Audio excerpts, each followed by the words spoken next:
அகிலமெங்கும் உள்ள தமிழ் நேயர்கள் அனைவருக்கும் பரம்பரை ஜோதிடர் உங்கள் மனோ பாலாஜியின் அன்பான வணக்கம். தனுசு ராசி அன்பர்களுக்கு இந்த ஜூன் மாத ராசி பலன்.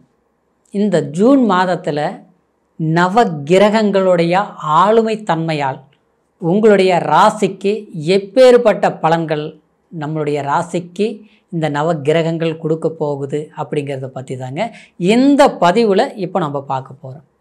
ஃபஸ்ட் டைம் பார்க்குறவங்களா இருந்தீங்கன்னா சப்ஸ்கிரைப் பண்ணி பெல் பட்டன் அழுத்தி ஆல் ஆப்ஷன் கொடுங்க.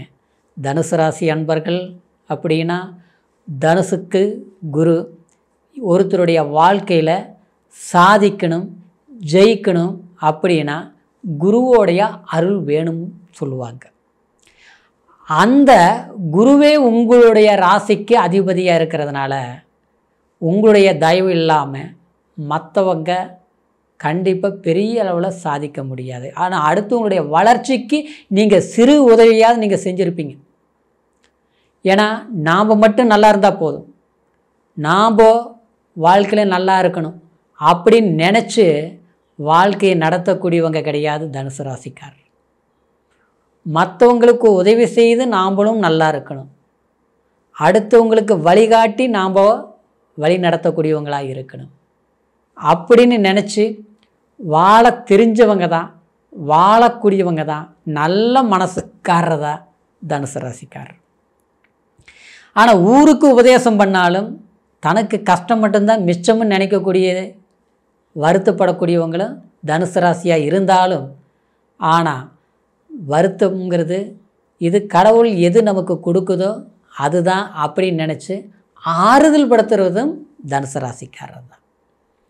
இப்படி எல்லாம் ஒரு புகழுக்கும் சொந்தக்காரர் தனுசு ராசியாக இருந்தாலும் உங்களுடைய கடந்த காலங்கள் கம்பேர் பண்ணும்போது இதுக்கு முன்னால் எத்தனையோ ஒரு முயற்சி, எத்தனையோ ஒரு சில வாய்ப்புகள் எல்லாம் வந்தாலும் அது அடுத்தவங்களுக்கு தான் விட்டு கொடுத்துருப்பீங்க, மற்றவங்களுக்கு தான் கொடுத்துருப்பீங்க தவிர அது நமக்கு பெரும் பலன்கள் கொடுக்கல.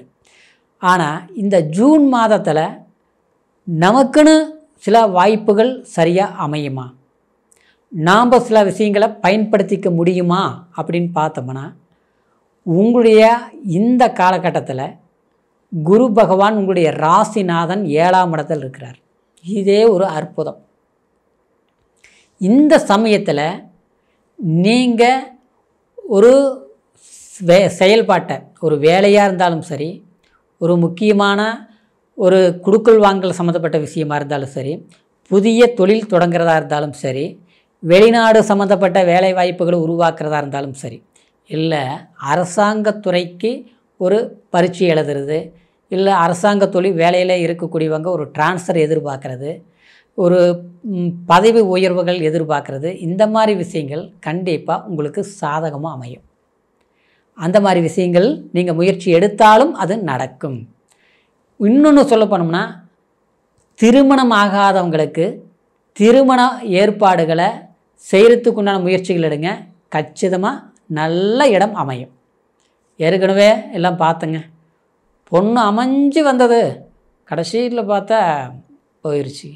ஜாதக பொருத்தம் இருந்தால் பொண்ணு பிடிக்கல, இல்லை மாப்பிள்ளை பிடிக்கல, இல்லை பொருத்தமே இல்லைன்னா பொண்ணு பிடிக்குது மாப்பிள்ளை பிடிக்குது, கடைசியில் பார்த்தா பொருத்தம் இல்லாத ஜாதகத்தை என்ன பண்ணுறது, இப்படியே லேட் ஆகிட்டே போயிடுச்சுங்க. நடக்குமா? கண்டிப்பாக இந்த நேரத்தில் முயற்சி எடுங்க, கண்டிப்பாக நடக்கும். திருமணம் ஆனவங்களுக்கு பார்த்தோம்னா சில பேருக்கு குழந்தை பாக்கியம் கொஞ்சம் லேட்டாக இருந்தது பார்த்தீங்களா, அவங்களுக்கே கூட. ஆனால் அந்த குரு 7ஆம் இடத்துலேருந்து உங்களுடைய ராசிக்கு 11ஆம் இடத்தை பார்க்குது குரு 5ஆம் பார்வையாக. அப்போது புத்திர பாக்கியம் சம்மந்தப்பட்ட விஷயங்கள் கண்டிப்பாக தேடி, அதாவது நீங்கள் நினச்ச மாதிரி ஒரு கோயில் குளத்துக்கு போயிட்டு வாங்க, கண்டிப்பாக கிடைக்கும். அதுக்கு குலதெய்வம் கோயிலுக்கு போயிட்டு வாங்க. உங்களுடைய தட்சிணாமூர்த்தி, உங்களுடைய இறைவனுக்கு சம்மந்தப்பட்ட தட்சிணாமூர்த்தி வியாழக்கிழமை போயிட்டு வாங்க, கண்டிப்பாக. அதாவது குழந்தை பாக்கியம் புத்திர பாக்கியம், அதுக்கு நான் மருத்துவ மாத்திரை எல்லாம் சாப்பிட்டு இன்னும் சரி வரல, அதெல்லாம் விட்டுருங்க, இறைவன் வழிபாடு செய்யுங்க, கண்டிப்பாக வாய்ப்புகள் நடக்கும். இன்னொன்று பார்த்தோம்னா, 3ஆம் இடத்துல உபஜயஸ்தானம் முயற்சி ஸ்தானத்தில் ராகு இருக்கிறார். என்னங்க அந்த மனசு இல்லையா, 3ஆம் இடங்கிறது முயற்சி இல்லையா, அந்த இடத்துல ராகு. ஒன்றும் பயப்படாதீங்க, குரு 7ஆம் இடத்துலேருந்து 9ஆம் பார்வை 3ஆம் இடத்தை பார்க்குறார். அப்போது அந்த முயற்சிகள் எண்ணங்கள் நிறைவேறும். ராகு குழப்பத்தை கொடுக்க மாட்டார், ஆசையை தூண்டி தான் விடுவார். அந்த ஆசை பேராசையாக போகாது. ஏன்னா குரு பார்க்குது, நல்ல விஷயங்களாக தான் செயல்படுத்துவீங்க. 4ஆம் இடத்துல அஷ்டமச்சனி, கொஞ்சம் கவனமாக இருந்துக்கணும். வீடு கட்டுற விஷயம், ஒரு இடத்த நம்ம வாங்கலாமன்ட்டு முயற்சி எடுக்கிற விஷயம், ஒரு இடத்த விற்கலாங்கிறத தடங்களாகிட்டு இருக்குதே, இப்படியே போயிருமா, அந்த விஷயத்துலேயும் கொஞ்சம் கவனமாக எடுத்து வேகம் எடுத்து செயல்படுங்க, சக்ஸஸ் பண்ணலாம், பயம் இல்லை. சரிங்களா? அப்புறம் சுக்கிரன் உங்களுடைய 11ஆம் அதிபதி எங்கே இருக்கிறாரு? 5ஆம் இடத்துல. 5ஆம் இடங்கிறது அந்த செவ்வாய் இது வரைக்கும் இருந்தது 8ஆம் இடத்துல இருந்தார். சரியில்லை, கண்டிப்பாக சரியில்லை. நம்மளுடைய வாரிசுகளை நமக்கு பகையை அனுப்பாங்க. நம்மளுடைய தகப்பனே நம்மளை புரிஞ்சிக்க மாட்டேங்கிறார். ஆக மொத்தத்தில் நம்மளுடைய ரத்தமே நமக்கு பகையாகுதே. உறவாக இருந்தவங்களே இன்றைக்கி எதிரியாகிறாங்களே. நட்பாக இருந்த நண்பன் நமக்கு துரோகியாகிட்டானே.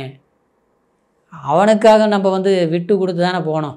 ஆனால் நம்மளை என்ன இப்படி நினைக்கிறாங்க. இதெல்லாம் அனுபவிச்சிட்டிங்க, கவலையே பட வேண்டாம். உங்களுடைய அருமை பெருமையை அவங்க புரிஞ்சிக்கக்கூடிய ஒரு சந்தர்ப்பமாக தான் அமையப்போகுது. அந்த சுக்கிர பகவான் 5ஆம் இடத்துல இருக்குது, கவலை கிடையாது. 6ஆம் இடத்துல சூரியன் இருக்கிறதுனால உங்களுடைய உழைப்பு, அரசாங்க சார்ந்த விஷயங்களும் ஜூன் மாதம் 15 வரைக்கும் சக்ஸஸ்ஃபுல்லாக இருக்கும். அதுக்கப்புறம் பார்த்தா குருவோட போய் சூரியன் இணைஞ்சிட்றாரு. அந்த காலகட்டத்தில் புதனும், அதாவது 6ஆம் தேதி பயிற்சியாகி வரும்போது இந்த 3 கிரகங்களும் ஒரு இடத்துல காம்பினேட் ஆகும்போது கண்டிப்பாக உங்களுக்கு பலம் சேரும், வலிமை கூடும், வாய்ப்புகள், ஒரு அங்கீகாரங்கள். ஏன்னா உங்களுக்கு பாக்கியாதிபதி சூரிய பகவான் 7ஆம் இடத்துக்கு இணையும் போது, குருவோடு இணையும் போது உங்களுக்கு மக்கள் செல்வாக்கு, மக்கள் சப்போர்ட்டு, ஜன சப்போர்ட்டு, ஒரு அரசியல் இருக்கிறவங்களுக்கு சொல்கிறேன், ஒரு சமுதாயத்தில் ஒரு பொதுநல சேவைகள் செய்கிறவங்களுக்கு சொல்கிறேன், ஒரு டாக்டராக இருக்கிறவங்களுக்கு, ஒரு மருத்துவருக்காக சொல்கிறேன், அதே நேரத்தில் ஒரு ஆசிரியராக இருக்கிறவங்களுக்கு சொல்கிறேன். இவங்களுக்கெல்லாம் ஒரு அங்கீகாரம் கிடைக்கும், ஒரு புகழ் கிடைக்கும், ஒரு பாராட்டு கிடைக்கும், வாய்ப்புகள் கிடைக்கும். இது வரைக்கும் நமக்கு முதுகிலிருந்து குத்துனாங்க இல்லையா, அவங்களுக்கு முன்னால் நம்ம கெத்தாக நிற்கிற அளவுக்கு ஒரு சந்தர்ப்பங்கள் தேடி வரும், கூடி வரும். உங்களுடைய உழைப்பு மற்றவங்களுக்கு காட்டுற அளவுக்கு ஒரு அங்கீகாரத்தை உங்களுக்கு ஏற்படுத்தி கொடுக்கக்கூடிய வாய்ப்புகள் உண்டாகும்னு சொல்கிறேங்க. சரிங்களா? அதே மாதிரி வயசானவங்களுக்கு ஒரு 65-70 வயசாகி போச்சுங்க, மனசில் கொஞ்சம் இன்னும் கடமைகள் இருக்குது, செஞ்சு முடிக்க முடியல, உடம்பு பார்த்தா மாதிரி ஒரு ஆரோக்கியமாக இல்லை, மனக்கவலைகளாக இருக்குது. ஆரம்பத்தில் எல்லாமே நம்ம கஷ்டப்பட்டு சம்பாரிச்சிட்டு தான் இருங்க, இப்போ வீட்டில் சும்மா இருக்க முடியல. ஆனால் பொறுப்புகள் அதிகமாகி போச்சு.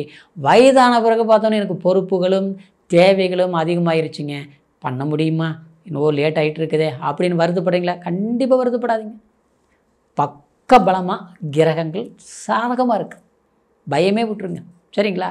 ஏன்னா 8இல் இருந்த செவ்வாய் பிளட் டென்ஷன், மருந்து மாத்திரை, ஆப்ரேஷன் பண்ணக்கூடிய சூழ்நிலைகள் எல்லாமே காட்டுச்சு. கீழே விழுந்து காயமாகிறது, வண்டி வாகனங்களில் சில பிரச்சனைகள் கொடுக்கறது, வாங்கின ஒரு ப்ராப்பர்ட்டி பிரச்சனைகளை போய் முடிஞ்சது, சொத்து பத்து அடமானம் வச்சுட்டு மீட்ட முடியாமல் சிக்கல் படுறது, சில நேரத்தில் கடன் கேட்டு கடன் வந்தால் கொஞ்சம் ஒரு பிரச்சனை முடிச்சிருக்கலாம்.